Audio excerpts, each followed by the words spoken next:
First time I ever graced the bittersweet stage, I choked. That's when I'm like, oh, now I'm in the groove of what this piece is and what it means to me. So I became known as a provocative poet.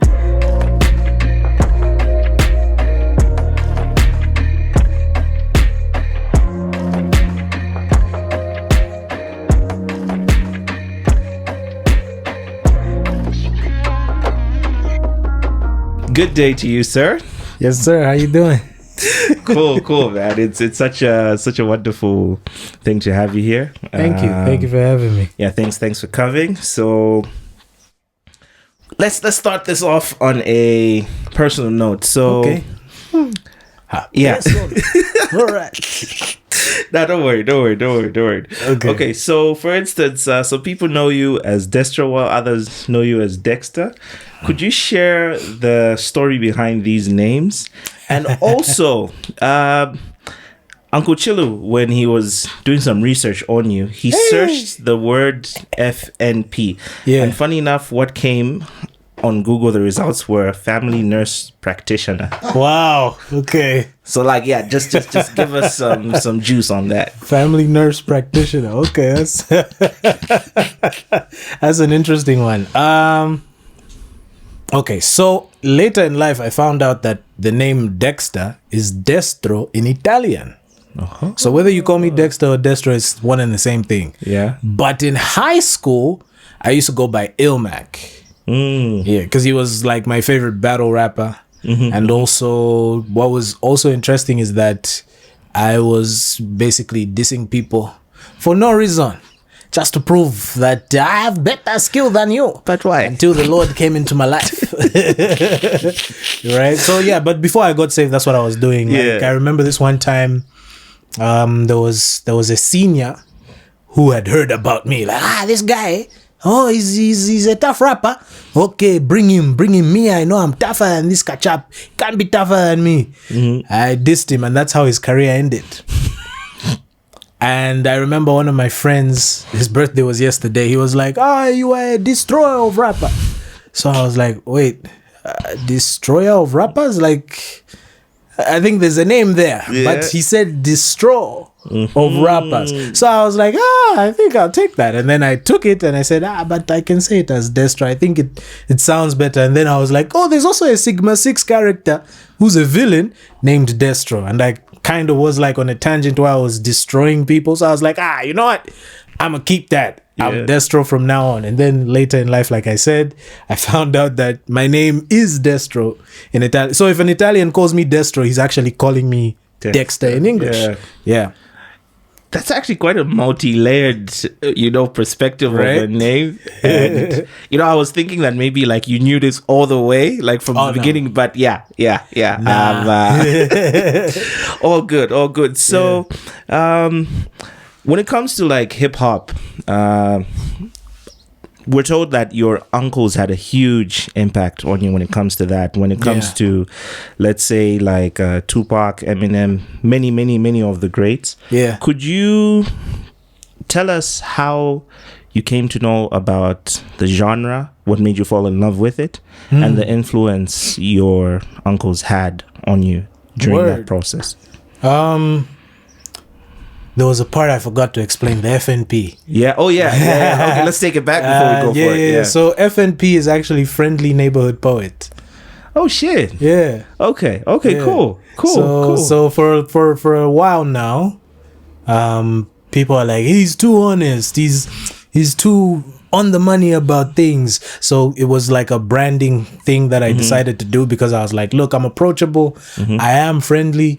But I will tell you the truth because I think my claim to fame poetry wise was the Can I Provoke You series. Up till today, people tell me about how it's changed their lives or it opened their minds to a number of things. So I became known as a provocative poet. So I was like, can I have that as my brand? No, I'm friendly. So that's where the Friendly Neighborhood Poet comes from. And also I'm a big Spider-Man fan. So your friendly neighborhood Spider-Man. So yeah. Yeah, and then now coming to my uncle's influence, I grew up in a very musical home. Yeah. My father, before he passed, was a huge Michael Jackson fan. Really? Yeah, he had the Jerry curl and everything, popping a dance move here and there. And I'm there, I'm two. I'm like, you go, daddy. Yeah, so so but by the time he passed, I was still listening to a lot of Michael Jackson in the home. I'm still a big fan of Michael Jackson even today. But my mother was also like a big fan of like the boy bands that were coming up in that time. The NSYNCs, the Backstreet Boys, the Blackstreet Boys, and so on and so forth. The Jodeci's and so forth. So I didn't really vibe with that, but it was played all the time. So by the time my uncles, they were like at UNZA at the time, and it's like formative years are your college years. So they were into a lot of like the Tupac and the B.I.G. Well, not so much of B.I.G., but Tupac especially, and Eminem was coming up, and so on and so forth. So I remember listening to a whole lot of Tupac, because of my uncles, and I always wanted to be like them because they were so cool. So influential. They were lifting weights. You could see them with women, and you're like, oh man, that's such a cool guy. I want to be like my uncle. So of course, those were like my father figures as well. So for me, emulating them and going after the things that they like and trying to also make that like part of my identity was a huge thing. So for me, I would say, especially my childhood, like from the time I was 6 coming up, that's how I like fell in love with hip hop as a genre after being introduced to it. I still listen to Michael Jackson, but every now and then, fun fact, which people don't know, I used to break dance because of the Michael Jackson influence. I can't see you doing that. See what I'm saying? That's why I'm like, it's a fun fact. Can't. But okay. I retired. Okay. Praise the Lord. But anybody who was with me from like primary school to high school will tell you I also used to do dance battles and everything. It was crazy. If you know Destro from primary or early in his years, please in the comments put a story we want to see. Well, they used to confiscate phones, so there's no footage. Okay. But they can testify. Okay, cool. So poetry has been a very big, shall I say, part of your career in a way. And the Zambian poetry scene, I think in the early 2000s was like when it was at sort of like a peak in a way, where there was so much interest or so many people who came through and so on. So how could you just run us through that period in time, because quite a number of people made their names in that space. I feel you did as well. So please, just drop some history nuggets over here. I can only speak as far as I know. But I think the time that I was like really interested in poetry, this is like 2012, 2013. Bittersweet was really the home of poetry. Everybody who wanted to be a poet dreamt of gracing the Bittersweet stages. And for me, the first time, a lot of people don't know this, the first time I ever graced the Bittersweet stage, I choked a bunch of times. And I remember one of the owners or the custodians of the stage was like, you look young enough to just focus on school. You should probably focus on school. Maybe this is not for you. You sound smart, but maybe this is not for you. That feels like an Eminem 8 Mile moment. I think it was. Palms sweaty. Yes. Knees weak, arms are heavy. So I remember feeling so gutted. I'd come all the way from Chalala. Oh no. You know what I'm saying? I literally walked there. She could tell you. I literally walked there to, first of all, disappoint and embarrass myself by not mastering what I actually wanted to tell the people. And I was like this small skinny boy that they were like, of course people are friendly in Zambia. In other places I'd have been booed off stage, but in Zambia you choke and they're encouraging you, they're snapping, but you still can't remember your thing and you're like, oh no, thank you, and then they clap for you off stage and everything. But from about that time, I remember even at that time, I think 2-3 days later I met Jesse, and that night that I choked, I think the one who like carried the night was Magnifier. So I was like, man, I want to be. I remember him. Yeah, yeah, I want to be like those guys. They do so much. But when I met Jesse is when I got like encouragement to really go after it, because he also sort of like gave me his story and how you know it's been for him trying to balance being a rapper, a student, a pastor's child, and a poet, you know. Yeah. So when I heard his story, I was like, yeah, I think I can do this. And then yeah, I just grew so close to him and Magnifier over the years, and it helped me grow in confidence. At the time, I was also still being molded as an artist that's so good. So that also put like further fuel in you know, my gas container, and I was just burning with a lot of fire. And the next time I got on a Bittersweet stage, they did not recognize me. Wow. And it was So Good versus Bittersweet. And I was going up against my big brother, the late Luka Mwango. Yeah. And I took that round. Wow. You know, I got some points. And Luka was a beast. He was a beast. So you can imagine going up against a beast and taking that round. You know, so for me that was like a marquee moment, and I was like, I think there's something for me here. In as much as they told me, nah, I finally found my way in. So from there, after the first So Good versus Bittersweet that I attended, and we won, and I think they formed Inkomaki at the time, which was like, well, Inkomaki is a cup, right? But it was like a cup of poets. So you had Sticker, you know, who's more into videography now. Yeah. You had Jesse, you had Ludo, you had Magnifier, and there's someone else. Yeah, and Luca himself. These guys were all in Komaki. I don't know if there was an extra member, but yeah. And then after that, it kind of started to feel like the So Good versus Bittersweet thing became a myself versus Malachi. Malachi is a good friend. He's more of a lawyer now.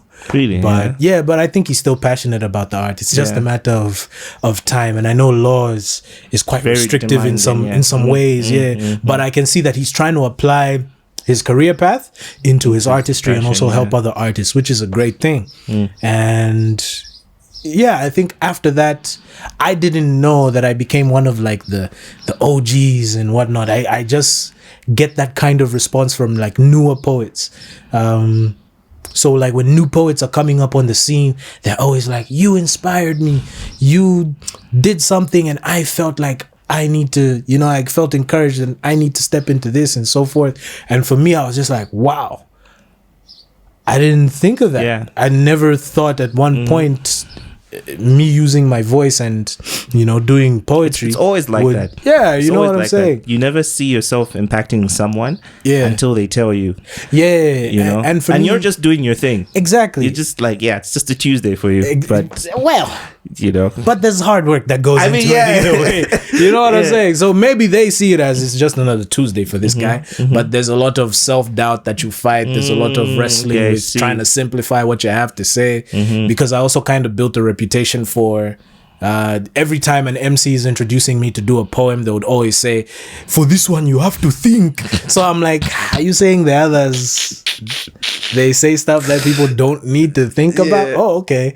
You know what I'm saying? So it became a bit of like a kama setting. Okay. So yeah, and it's actually through poetry that I got my very own and first plane ticket to go perform somewhere else. That actually brings us to the next talking point. But before we go there, everyone, please say hi to Destro's wife. She's here with us in studio. Madam, please just say hi. Hi. Okay, awesome. So, speaking of your first opportunity to travel, it was in Bloemfontein, I believe. Yes, sir. And traveling to a new place where you don't know anyone to do a specific job often gets very nerve-wracking. Yeah. And with your previous moments in time where, like, let's say you overcame that fear of choking and so on and so forth, how did you handle yourself at that special event? And then how do you calm yourselves before you speak in like a new environment rather? Well, I treat every stage as a new environment. So for me, I don't think I ever have a stasis of calm. You know, like Elaborate. yeah, like what I mean is I perform through the nervousness. Oh, okay. I also realized that wait, people don't know what I wrote and prepared. So I would rest in the fact that they won't notice that I've gone in and out of pockets of my piece. Right. So I started practicing something else in the process to mediate that, which is freestyling. I started working on the craft of understanding what I wanted to say, how I wanted to say it, and the emotion with which I wanted to convey. So even if I forget, like, because I write a lot, so you find that, because I preview my pieces to her. So I would write something that they told me, this is supposed to be 5 minutes. You have 5 minutes on stage. And I would write 7 minutes worth. Yeah. And then now there's the whole cutting. And then I realized I might not need to cut anything. I just need to know what my conclusion is. And then I would go through each stanza of that I've written. And on stage, there are moments where I would get in and out of the piece, but it wouldn't feel like, wait, that everything connects. Yeah. I found a way to have like a golden thread through the piece. Yeah. So that helps me. Also, it's only up until I perform the piece that it actually sticks in my head. Before that, I'm struggling to remember what next did I say? What next was I trying to say? Yeah. I haven't yet gotten to a place where I have mastered the piece I want to say and how I want to say it perfectly until maybe the second or third time I perform it. That's when I'm like, oh, now I'm in the groove of what this piece is and what it means to me. But the first time that I do it, I'm going in and out of the piece, and only she ever notices, and maybe a couple of other people who I involve in my process, especially that I preview the piece to them because I read it out to them and they're like, oh, okay, yeah, this is dope, and all of that. You can improve here and there and all of that. And then when they see me perform it, they were like, wow, your performance is great, but I think you forgot those. And I'm like, yeah, it's because you know what the piece is. Yeah. Right. But to the general audience, audience, don't know. To them, they've gotten a performance. Yeah. Right? And what's great about mastering the art of what you want to say is sometimes you will say something that's like an addition to your piece, but it hits home for someone. Yeah. In the audience. Of course, the material you've written does hit home. Leads. Yeah, the spirit leads. The spirit takes over in those moments. So I started mastering that craft. I used to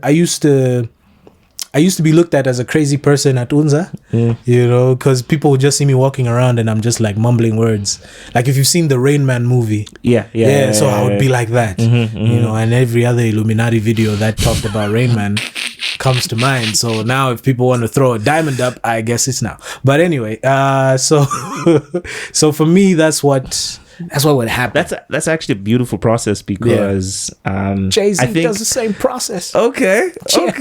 I just want to throw that out there.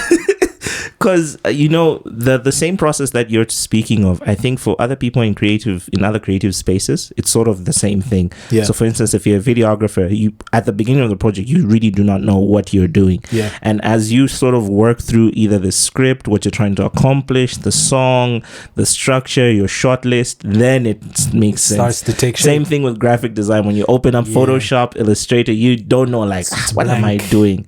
But as you work through it, it gets much better.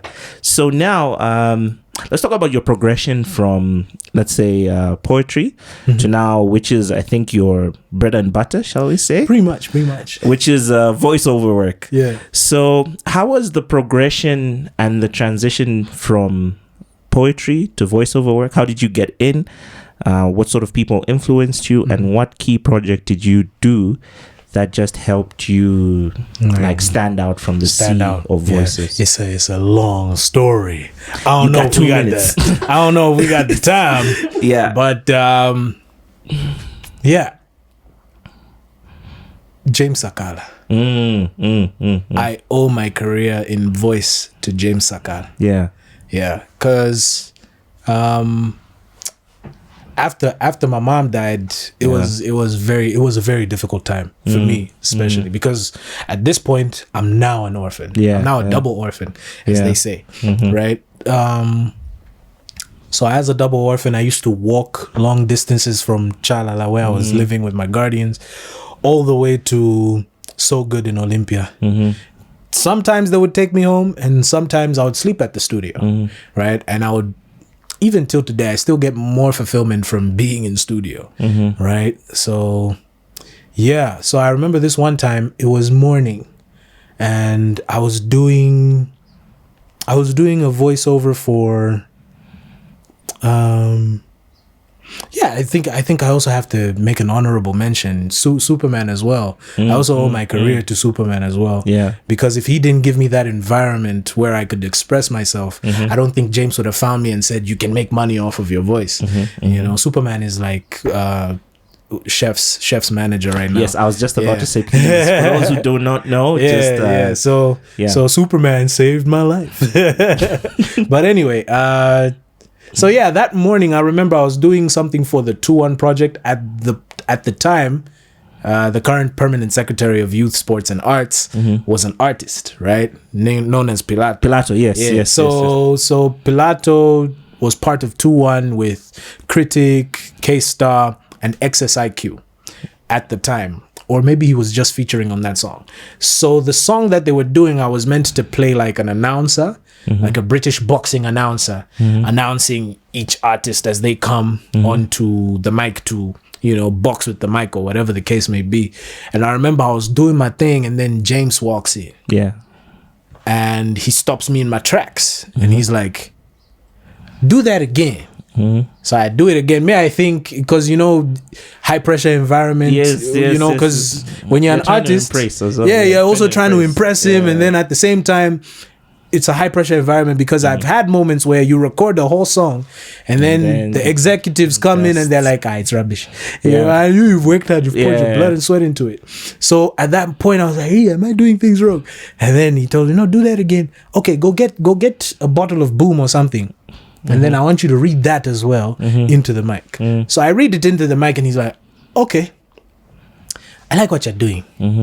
Do you know that you can make money off your voice? And I'm like, no, people make money off their voice? Yeah. You know, because in my head, my trajectory for even doing voiceovers was to become a character, like to be a voice of a character. Because I grew up on Dragon Ball Z, and for me, listening to Christopher Sabat voice over 20 plus characters, for me, I was like, I want to do that, right? Because I could do it. I used to make Tumawaya Men, and I would voice all of them, right? So for me, it was a no-brainer for me. But I didn't know that you can actually make money from that. So the next day he told me, okay, go home, find whatever products you have in the house, record a voiceover, send that stuff to me. So I did that. I sent it to him. A week later, God rest her soul, but somebody from AdLab called me. You know, she's late now, but she called me and she was like, come through and record a voiceover. So I went through. It was a trial, but they went with the trials, and it was for ShopRite. And that's how I became ShopRite's voiceover artist for that whole year. It was the first time I was introduced to things like T-pins, and I opened an account way before, you know, getting to Unza in order to open a student account. So I had an account before the whole Unza process and everything, and I had a T-pin. And all of this stuff was new to me. It was the first time I saw a lot of zeros on a check, from like literally zero to a number of them. I was like, you know, and one of the people who was working there, he was like the key account manager for ShopRite at the time. And he was telling me, he was basically giving me a breakdown of where my voice will be used and how much it's going to cost. So your voice costs this much. This is what we have in the system. It's going to go to radio. This is how many takes you've done. So he did that price by the number of takes I did. It's going to radio. And then he said, for TV, it's double this price. And he multiplied by how many things I did. And then he told me, now this is your base figure. And I'm there like spooked, tears in my eyes. You know, I walked into that place with slippers, a faded trackpad, which was even dusty. And I remember the lady who had called me told me, after a few months, I should see that you've changed your wardrobe. Oh Lord. And I was like, you're probably right. Yeah. You're probably You right. need to look the part. You're probably right. Even though they can't see you, you need to look the part. You need to look the part. You need to look like you sound, you know? And I remember the owner of AdLab, Johanna, was just like, she walked past where we were recording, then she came back and she was like, it's you who's talking. It's you who's got that voice. Wow, okay. And then she went. Little did I know that the kind of projection I was doing at that time was not expected to come out of a small body. Yeah. But now it is. You know what I'm saying? Like, I now look the part. I now look like my voice. So yeah, so for me, that's... Simon, please just put some throwback pictures on the screen over there. All right? Cool. Yeah, just go to Facebook if you want to see. Okay. Yeah, so... Or even my Instagram profile. I don't think... don't worry. We'll find the pictures. Yeah, you can find the trajectory. I like to... So that you see that I've grown from glory to glory. Anyway, yeah, that's how I got into voiceovers. And then... Soon after, she actually advised me to connect with Camisa. This was 2015. 2015, I connected with Camisa, and ever since he's been a big brother and mentor to me. I always knew of Uncle Chilu, but I don't even know why I'm calling him Uncle. I should probably text him and call him Uncle. Yeah, that way this episode would make sense. But we only ever started talking in 2020. Yeah, in 2020, because every time I would do a voiceover, especially for corporates, I kind of became known like the low budget Chilu, because we kind of hit the same vocal registers.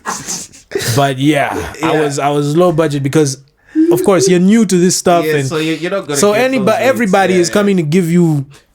I'll give a fake figure for now. They're coming to give you 500 kwacha and telling you that this is how much your voice costs. Yeah. So after a few interactions and learning from like the big brothers, that's when I learned that actually what we're doing is not right. And I started learning even more and more. I started learning about things like usage rights, which are things that if you I'll give you a recent example. I was telling a local agency that y'all got to pay for the usage rights of this voice. Your friends don't even charge for such things. Where are you coming with all of this? And I'm like, it's the international standard. Yeah. There's what we call royalties. Yeah. Those are usage rights. Yeah. So, yeah, if there are two things I have found to be defined as, especially in the voiceover industry, is number one, Destro, the expensive voiceover artist. And number two, Destro, the low budget Chilu. So it changed from low budget Chilu to the expensive voiceover artist. Yeah. And I'm just out here like, because sometimes they would actually even use Chilu's name and be like, Chilu doesn't charge this much. I'm like, wow, oh Lord, okay, yeah, but I talked to him about it, and I was like, do you know this is what they say? And he was like, wow, okay, interesting. So now, I've also known you as a copywriter. Oh yeah. Quite recently, and you've done some copy work for quite a number of big brands. And for those who don't know what a copywriter is, it is the person who writes the words that become the voice, that become the TV ad, that become the billboards you see. The Google ads that irritate you. Yeah. So he's also the brain behind all of those words that you see around us. Yeah. So please just tell us how you got into that space. Yeah. And also the main highlight of working in that space. Yeah, this one's an interesting story, actually. Yeah. For copywriting, I owe that lane of career to Kayambila. Kayambila and Dario, actually. I had met Dario. Where did I meet Dario? I met him at church. Miracle Life. So he had told me that, I've heard about you, you do your poetry thing. There's a project I'm working on called Mwanakazi Okongola. And there was someone he was already like working with from our church who used to model on his covers. So I don't know if she still does. But anyway, she doesn't. Eh? So what had happened was, after meeting him, Vodafone was coming into the picture, and Camisa was like, "Oh, baby bro, somebody's gonna call you. Just tell them I sent you." And I'm like, "Okay, cool." Mutale calls me, Mutale Capasso. And she's like, "Oh, we'd like brand ambassadors for Shanshani come to Radisson Blue." At the time, they weren't coming out as Vodafone. So I get locked in as a brand ambassador, which was really just a salesperson at the time. Funny enough, I was one too. Right? Yeah. So they gave you Wi-Fi and everything. Yeah. Crazy. I came through as a Zika student. I don't think I saw you that day, but I remember that period in time. Yeah, we went to Radisson Blue and everything. Yes, they gave us lunch. They gave us wine and like, dine. I remember. I put it up on my Instagram and everything. Yeah. Like, brand ambassador. I looked into it and I'm like, brand ambassador is basically lifestyle. So every time I'm doing anything lifestyle, I post about it and I tag whoever they are, right? So on the other side, Dario calls me. He became one of the actual brand ambassadors, and he was like, "There's something I need you to write for me. I need you to write me a piece about someone growing from strength to strength, and basically we're gonna flight that as an ad for Vodafone Jump." So I get to write. Him and I, this was my first time dealing in client space. So after you write something, then they tell you, "Okay, no, cut this out. Okay, say it like this. Can you say it like that?" And then after we had like the final piece, he told me to go to Paseli Road in North Mid to go and record the voiceover for it. So I meet Kenny. I meet Kenny Rock. And Kenny Rock is like, "Okay, so you're the guy. Okay, cool. So just speak to Kaya. And then, we can get this out the way." So I go and speak to Kaya and I'm like, "Oh, I'm the guy." And Kaya introduces himself and he tells me, "Oh, I'm also a voiceover artist. Have you heard these works? And I'm like, "Wow, that's amazing. I thought I'm just coming here as a poet. Now I have to be both a poet and a voice actor." And then now I'm meeting someone who to me is like over here as well. And I'm just there like, okay, let's see how this goes. So I record the piece. The piece is done. They shot a video for it. They had me in the video, but I was like faded and everything. I don't even know if that Vodafone Jump video is still up. If it still is, that would be nice for me to see. I was still small. This was before I started making actual money. But anyway, so I do the things and Kaya pulls me to the side and says, "What you wrote became this. Do you know that you can be a copywriter?" And I'm like, "What's copy?" So he pulls out a hard drive and gives me this hard drive filled with work, right? And he tells me, "Go study some of these things. Then in a week, I have a job for you. But if you don't come in a week, I don't have that job for you. If you come in a week, you've confirmed that this is something you can do." And you're serious. And that's how I started working at Ground Zero. Wow. On the Vodafone account. Yeah. And we wrote a lot. There was a lot of promotional material. I remember that very clearly. There was a lot of that work going up. And copy is still something I'm still learning. Yeah. But that's how I got into it. Little did I know that the course I would be doing at Unza included that. Oh, really? And I was like, so I kind of feel like my life has fallen in pleasant places. We used to say that vocation a lot at Mount Zion, make my shani fall in pleasant places. My borders, shan. So now, speaking of God and sort of like from the way you're saying it's like purpose in a way. I know you as a person who speaks very boldly about their faith. Yes, sir. Who you believe in, and you very clearly give credit to the Most High. And I believe it's also affected or influenced your style of music in that way. True. So please, could you just tell us your journey into Christianity and your faith, Okay. and how it's impacted you. Yeah, another long story. But in 2 minutes. Yeah, in 2 minutes. In 2 minutes. In another 10-minute sermon. Yeah, someone told me that I explain things like I'm a Pentecostal pastor somewhere. So I'm just here like, okay, choose what I must be. Must I be a politician or a pastor? Yeah. Because I get told that a lot. I mean, just recently I was emceeing an event and they told me, you should be a politician. I'm like, that ain't for me. Say, but you never know with where God is taking me and what He's doing. You never know. So for me, I'm just like open, like, okay, when you say it, I'll move. But for now, I'm an artist, please. Yeah. But my journey into the faith, I was atheist before I became a believer. Yeah, I was atheist. I remember I used to deconvert Christians. Oh, Lord. Yeah, that was me in high school. I was that guy who was like, I watched an Illuminati video and they said your Bible is a fraud. And I would argue a lot with like SDAs and Jehovah Witnesses. Between the two of them, they were the easiest to deconvert because they never really stood on what they were purporting. I don't know if it's like that today, and I hope that doesn't get me in trouble. But I'm a believer in Jesus now. So yeah, I got saved after, I think, months after my mom passed. I just started having weird encounters. You know, I explained a lot more of those weird encounters on a different YouTube podcast, but I'm not going to shameless plug them. But just search for them, Destro's journey into the yeah, you'll find it. But so to keep it 2 minutes short, I started having weird encounters, and the only thing, because I read everything, and the only thing that could explain it to me was the Bible, because the things I was encountering were biblical creatures and things and descriptions, more or less.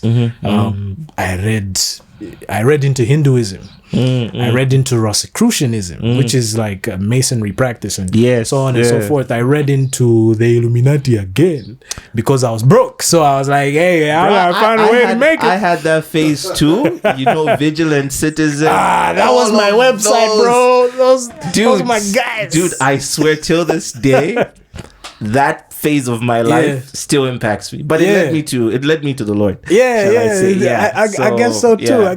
Because I remember it was on Vigilant Citizen where I read like, no, the King James version of the Bible is this and that. It was years later, especially after converting, that I realized the Vigilant Citizen was actually a Muslim. Wow. Yeah. So really? That page. I don't know if that page is still about. It's still about. Yeah. I check it every now and then. Word? Yeah. Word? It's still about. Yeah, you remind me. I'm gonna check it out. I can check it out. Just to see what are they still talking about Lady Gaga? Anyway, because the last time I was checking on them, they were talking about Lady Gaga and how bad romance and everything. But what was funny is that it made me love the music more, because the more that I was told, no, this is satanic, the more I was like, let me find out for myself. Yeah. Let me see why. Next thing I know, I'm doing So weird encounters. Only the Bible could explain it. Started growing in the faith, and then I started to see why. So even when I look back now at my life, everything I've been through, I have like such a dense story to tell, you know, that I feel like now can be so many separate testimonies for different people to feel encouraged. If you're an orphan, here's your encouragement. If you are an artist, here's your encouragement. If you doubt yourself, here's your encouragement. If you like, there's so many ifs that come up as questions about life that I feel my story kind of answers. I'm not saying I'm the answer, right?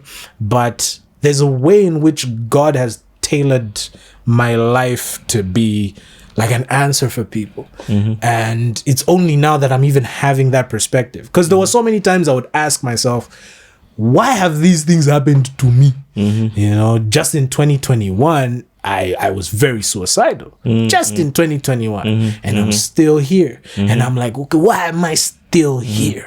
And all of these things progressively are getting answered, and then when I look back, I'm like, so that's why. And if anyone's ever doubted, God still speaks. Yeah, you know, and even when I felt like He wasn't saying anything, it's when He already said something, and I just chose not to listen. So yeah.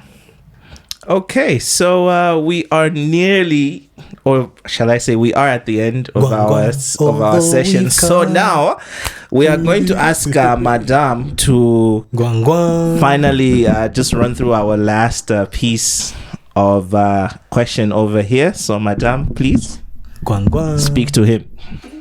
Hi. I don't know why you're saying hi. We live together. It just feels better on your mic. Oh, especially all right. when I'm behind the all mic right. for a change. All right. Okay. So, let's talk about something a bit more different in your life. Something more personal, but still in the media. Why are you using right? the voiceover voice? I'm not. Okay. Okay, so you had the unique privilege of interviewing your uncle on the show My Father and I. You remember that? Yeah, I do. Yeah, on Zambezi Magic a few years ago. Well, you have to just shamelessly plug the channel. Yeah. Yeah, so your uncle appears to be a very wise man and a good man. Yeah. Can you share some advice on how he has imparted to you to carry on with your life and how that has helped you to get to where you are? He's actually the one who introduced me to hip hop. Okay. Yeah, because till today, one thing that he always spoke about is express yourself. Who are you? And express that. If anything, for the longest time, he's always more or less like steered me in the direction of being artistic that I am. I remember a moment when I was 6 years old and I was doodling and he was like, no, sit here, watch your cartoons and then try to draw them. Don't just doodle on the walls. Try to draw the cartoons you're seeing. In this book, he gave me a book to say, draw these cartoons. And at the same time, he gave me a book for Karl Marx and told me I need summary notes. After this, I was just 6. Yeah. 6. I was just 6. That's so hard he's to believe. he's processing Karl Marx, and he also wants me to process Karl Marx because for him, he was introduced to like so many different ideologies and so on and so forth. So to him, he always believed if he's left-handed, he must be a genius. So let's find out. So he gave me these things, and I feel like that shaped me in a lot of ways because what people don't know is the way in which I speak today, like the kind of English I speak, how I speak this English. I've always been mistaken for a rich kid. Because you use dictionary words. Because I most use of us dictionary don't words. I was understand. given a dictionary at the age 6. You read Karl Marx, you don't know what this word is, you can't pronounce it, you're busy biting your tongue trying to, and he's like, oh, here's Oxford. Here's the word. What does it mean? It means this. Oh, okay. Okay, continue reading. You use this to find the meanings of these words. I'll come back and ask you questions. So every time he would come back from Unza, I would look forward to it because I'm like, I'm going to listen to some Eminem and I'm going to tell him what I learned. And I'm going to break down the lyrics for the songs because there was a point where he would also ask me to listen to a Tupac song and then write what I heard. That was very interesting to me. And I think that's what also refined me trying to figure out what to communicate in songs. So he's been a very big influence, in both posture and purpose, if I can put it like that. Yeah, but you know this. But it's okay. They made you ask me the question. Yeah. Over to you. Okay, and that brings the end to the video. Thank you very much for coming through, Destro. We've learned so much. All right, and it's a wrap. Woo! Okay. Flashback. Okay. Cool.